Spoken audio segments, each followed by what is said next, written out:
Are these bloopers? Yeah. Just these are clearly bloopers. Like, what do you have to say to the people? Just say it. Hell, ass in my face. Got it. It is my time. I am worth it. I can do this. I am focused. Hey sis, hey, it's your girl Coach K with Sistahbiz, and this is our series on the people problems that nobody talks about.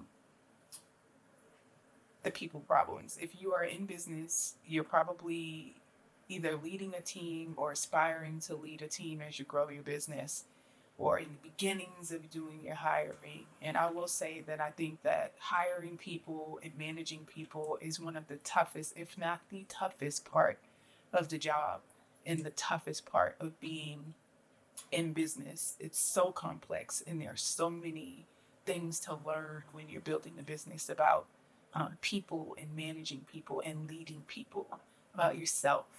And so I think that, I wanted to do this series because I want you to be empowered to grow and scale your business in a way where you don't have to show up every day.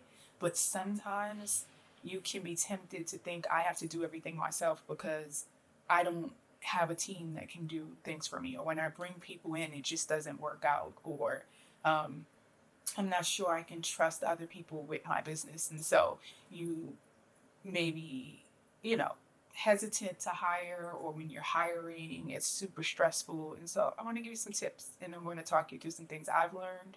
I've coached over 1,000 women. And so I want to talk through some things that my clients have explored, our members in Sistahbiz have explored, the Black women founders that we serve. And hopefully it'll help you on your journey as you lead and grow a team, because growing a team is absolutely part of scaling and growing a profitable business. And we want to get you off the front line so that you can really grow a scalable business. And so today's session, I want to talk about 4 types of team members that will drain you and your company if you let them, and if you're not aware of them, and if you don't know how to observe and analyze and manage these dynamics. They can kill your business, like absolutely can kill your business. And so the first behavior is parasitic behavior. And so this is someone who's always taking and never giving. And I think that's a big deal because a lot of times I see a lot of Black women in business and they are doing mission-driven work. Their company means a lot to them. And so they're pouring into other people as a part of the work that they do every day. And they forget to check for reciprocity. And they forget to bring people on who share that same value. And as a result, then you have parasites who come in and take. And so these are folks who, there's no exchange. They want the pay, they want the perks, but they don't want to give the same level of contribution back into and pour into the business, pour into the team, pour into the clients at the same level. And so you got to watch for that. You got to make it almost like a core value where you want to make sure that the people coming in really want to pour in as much as they take out. And what you want to watch for, because see, here's the issue with parasitic behavior. I mean, there's a ton of issues with it, but a couple of things that are really, really important to watch for is that they're modeling and they're behaving in a way it's impacting team culture. So when they come to the table and they behave a certain way and you allow and accept that on your team, then you're creating a model for what is acceptable on your team and in your culture and what you'll attract. And so you want to be careful that you have people modeling what it looks like to be generous, what it looks like to be flexible, what it looks like to be go the extra mile as an employee.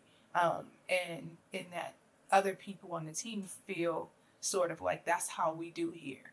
As soon as you have someone coming in that's all about self, that's not my job, take, and they model that, then you're at risk of having your entire culture look that way, especially if they're early on in the company and then people are coming in after them.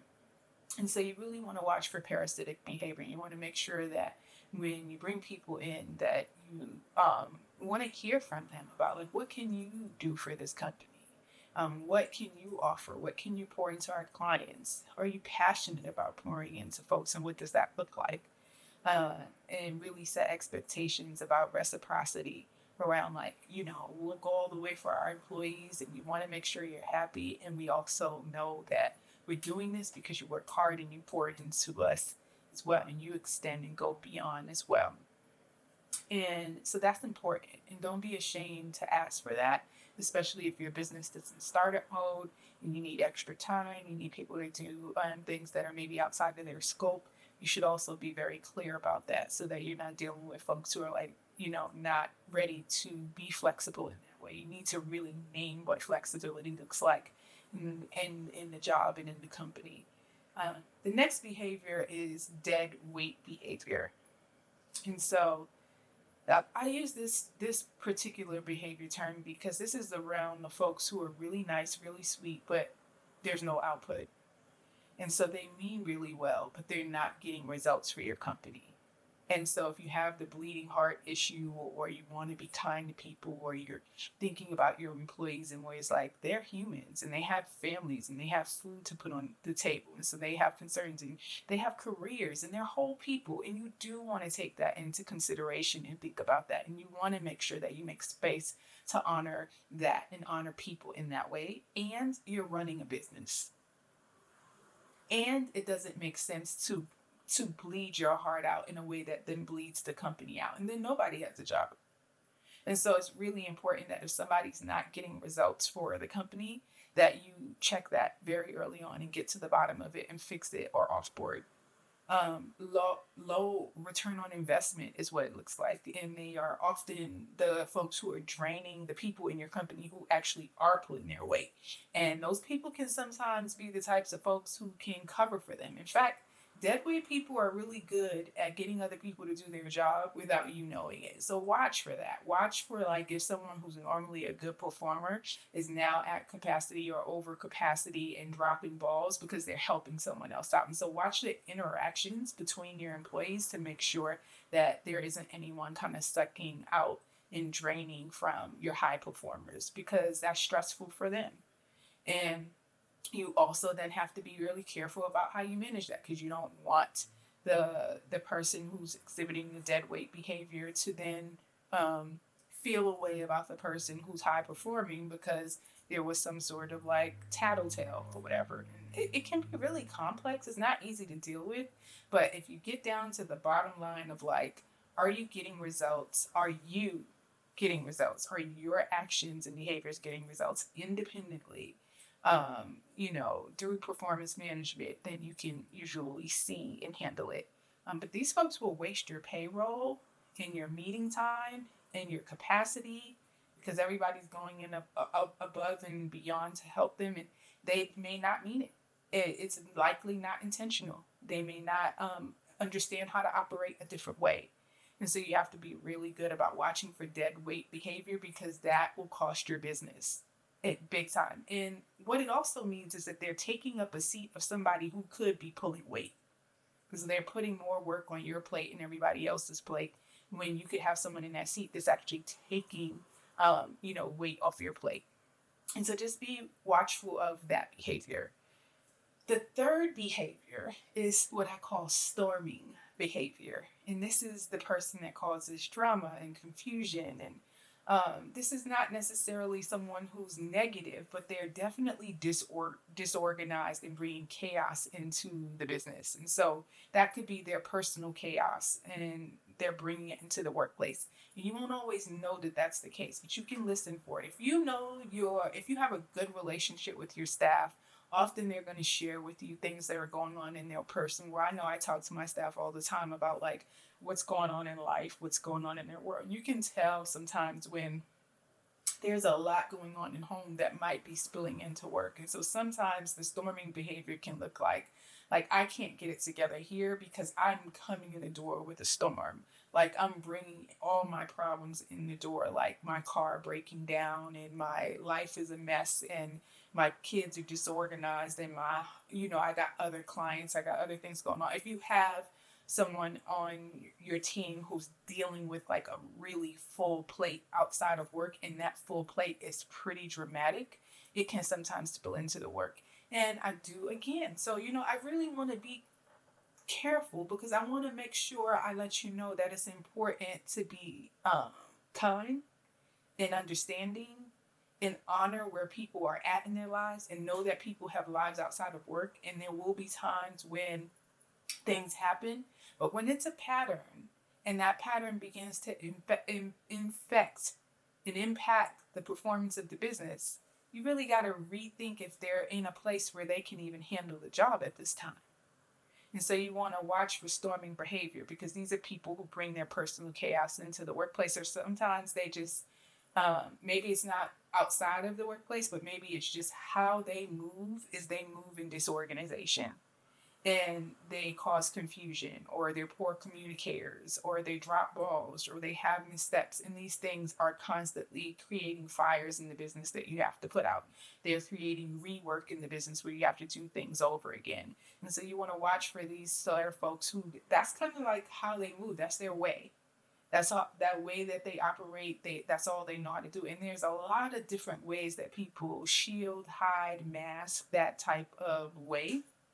And they tend to sometimes, at least I've seen, thrive in places where it's fast paced.